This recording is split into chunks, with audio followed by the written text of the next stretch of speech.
Nilinaw ng Metropolitan Manila Development Authority ang panukalan nilang bagong number coding scheme. Hindi raw totoong sa buong Metro Manila ito patutupad kundi sa EDSA lang. Balita hatid ni Joseph Morong. May mga pasaway na bus na... Sa EDSA, tinatayang lampas 300,000 sasakyan ang gumagamit ito araw-araw. At sa datos ng MMDA, 80% dito, mga kotse. Kasunod, mga motor. Halos 5% ang mga bus, may pakonti-konting jeep at mga truck. 10 bus ang nasa kote ng MMDA. Ang ilan bukod sa walang prangkisa, out of line o bumabiyahe sa hindi nila ruta. Sabi ng MMDA, 10 mga pasaway na bus ang nahuhuli nila araw-araw. Meron tayong out of line which is na nagpapasikip talaga, dapat wala sila sa EDSA. Ang MMDA gustong bawasan ng hanggang 40% ang bilang ng mga sasakyan sa EDSA. Pabalitang gusto ng MMDA na magpatupad ng 2 araw na car ban sa ilalim ng pinapanukalan nilang number coding scheme. Pero pinabulaan nito ng MMDA.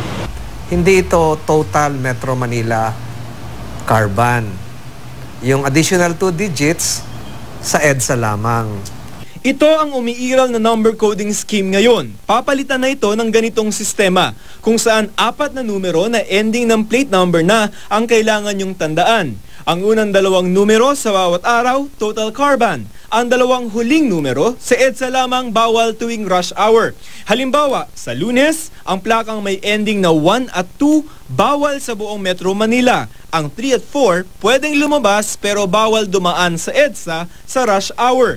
Sa Martes, total car ban na may plakang 5 at 6 at bawal sa EDSA ang 7 at 8. Ang mga plakang nagtatapos sa 9 at 0, bawal sa buong Metro Manila sa Miyerkules. Sa EDSA, 1 at 2 ang bawal. Sa Huwebes, 3 at 4, bawal sa buong Metro Manila. Hindi pwede sa EDSA ang 5 at 6. Sa Biyernes, karaniwang gimmick night, bawal lumabas ang 7 at 8 sa Metro Manila at 9 at 0 kung lalabas, humanap ng ibang daan at umiwas sa EDSA dahil bawal.